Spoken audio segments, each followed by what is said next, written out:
AIIMS மருத்துவமனை கட்ட வலியுறுத்தாமல் விளம்பரத்திற்காக உதயநிதி ஸ்டாலின் செங்கலை தூக்கிக் கொண்டு சுற்றி வருவதாக எடப்பாடி பழனிசாமி ஆவேசமாக பேசியுள்ளார்.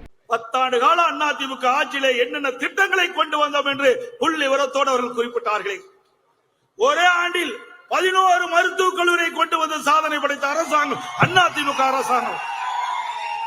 6 சட்டக் கல்லூரி நாங்கள் கொண்டு வந்தோம்.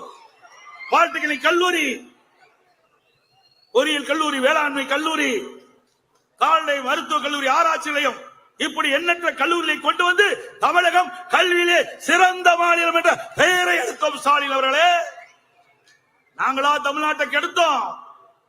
ஒரு மருத்துவக் கல்லூரி கொண்டு வந்து முடிஞ்சுதா? 3 ஆண்டு காலத்தில் ஒரு மருத்துவக் கல்லூரி உங்களால கொண்டு வரது முடிஞ்சுதா? எப்ப பார்த்தாலும் திரு ஸ்டாலினுடைய உதயநிதி ஸ்டாலின் ஒரு செங்கலை எடுத்துக்கிட்டு இருக்காரு. அதுதான் 3 வருஷமா காட்டிட்டு இருக்கிற. 3 வருஷமா செங்கலை காட்டிட்டு இருக்கிற. எய்ம்ஸ் மருத்துவமனை கொண்டு வர வேண்டும் என்று எங்களுடைய இதய புரட்சி தலைவி அம்மா மத்தியிலே கோரிக்கை வைத்தார்கள். அந்த கோரிக்கையை ஏற்று மத்திய அரசாங்கம் எய்ம்ஸ் மருத்துவமனை மதுரையிலே கொண்டு வந்தது.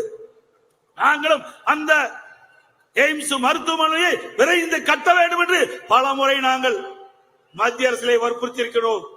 ஆனால் நீங்கள் என்ன செய்தீர்கள்? இந்த செங்கலை நாடாளுமன்றத்தில் காட்ட வேணும், ரோட்ல காட்டி பிரயோஜனம் இல்ல. அதனால என்ன பயன்?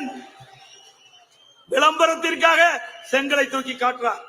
ஸ்கிரிப்ட மாத்தப்பா, கதையை மாத்து, இதையே காட்டிட்டு இருக்க வேண்டாம்.